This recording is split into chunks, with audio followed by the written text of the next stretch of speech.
Kevin Durant just made a huge mistake to me. And I don't understand it because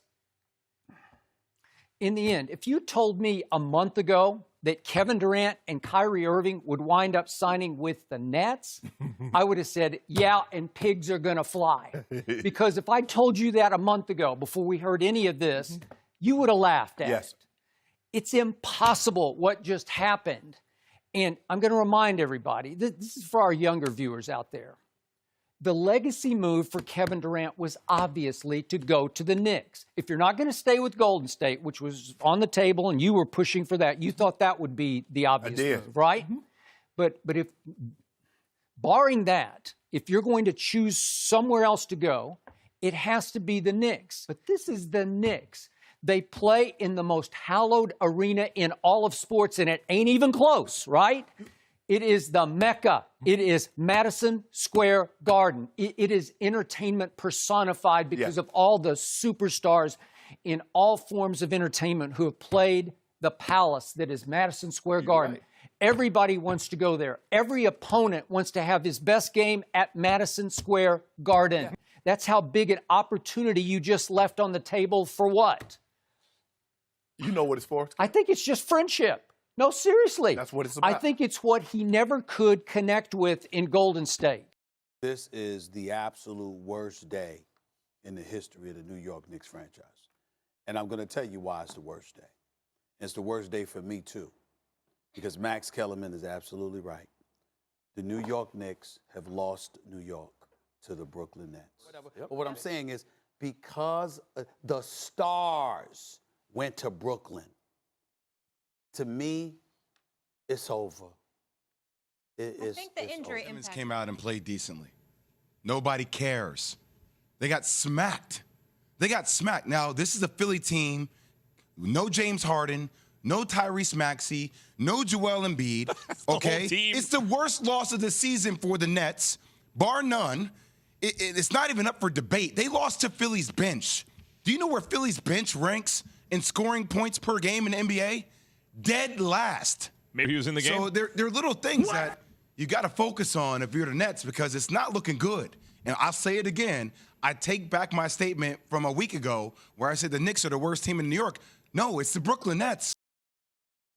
I'm going to say it right now. There's no competition for the Nets in the East. There's none. It's the Nets and then a big gap and then everybody else in the East, including the World Championship Bucks. I'm doing it. I'm saying it.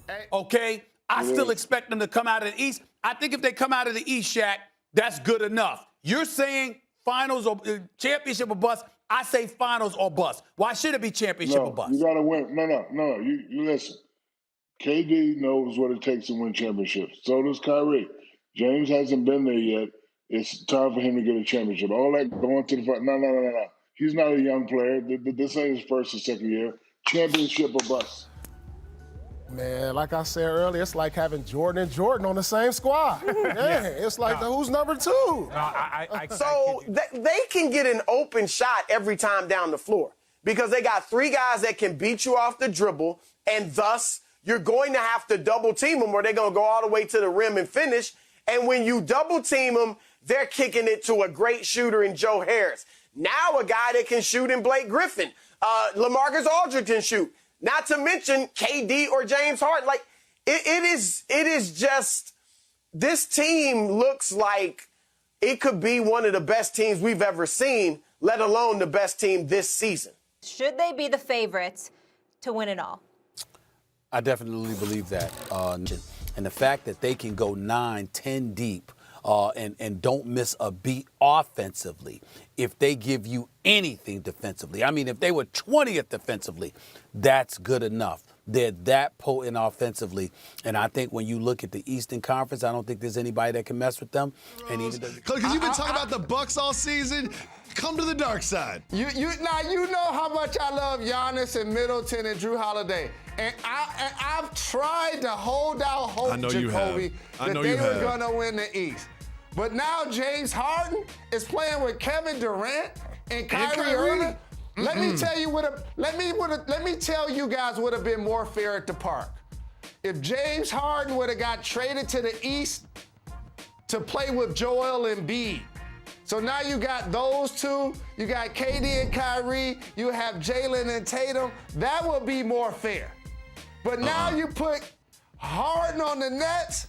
Oh, man, it's unfair, man. If you want to take this to the park, you want to go to the park analogy, they're going to run until they're done. They're not going to lose. They're going to walk off the court and be like, yo, you want to get dinner? You want to leave or something? That's how good I see this team. I see this team winning the East, and it's not even close. There's just too much firepower. I don't care if they don't play defense. I don't care if they all need the ball. It's going to be fine. And Jacoby, Mike D'Antoni's going to put 130 up on the board, and he's going to challenge, along with Steve Nash, every other team to outscore them. And also, when the game slows down, Ben Simmons ain't making shots outside of the paint. The Greek Freak ain't making free throws or threes. How physical can the Celtics be up front?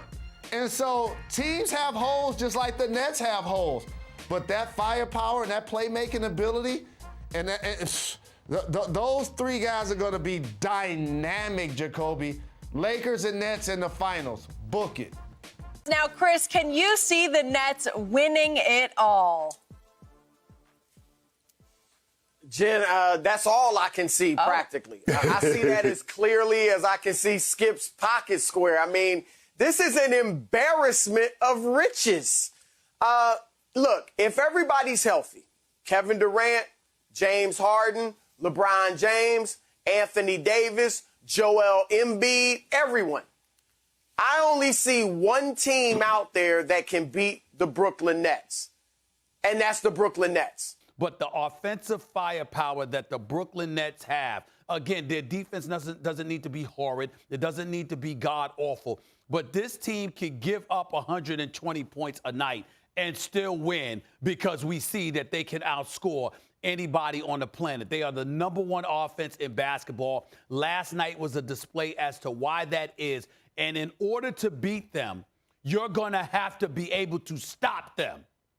And I don't know anybody that can look at those three dudes, that big three in Brooklyn, and say definitively, we can stop them. They don't have to change a damn thing to get to the finals. They are coasting. They're coming out of the East. They're going to the NBA Finals. In order to win it, if last night, you're asking me, play like that and they could win, yes, as constructed, playing offense like that, they can win the championship. Zero! It could have been an emotional trigger. Say to Brooklyn Nets fans who are looking forward to a season where you guys are expected to have a great one. Healthy James Harden. Scary hours. What can you say to Sixers fans that are excited for the year? Another year to try to win a championship. Philly know I'll be coming.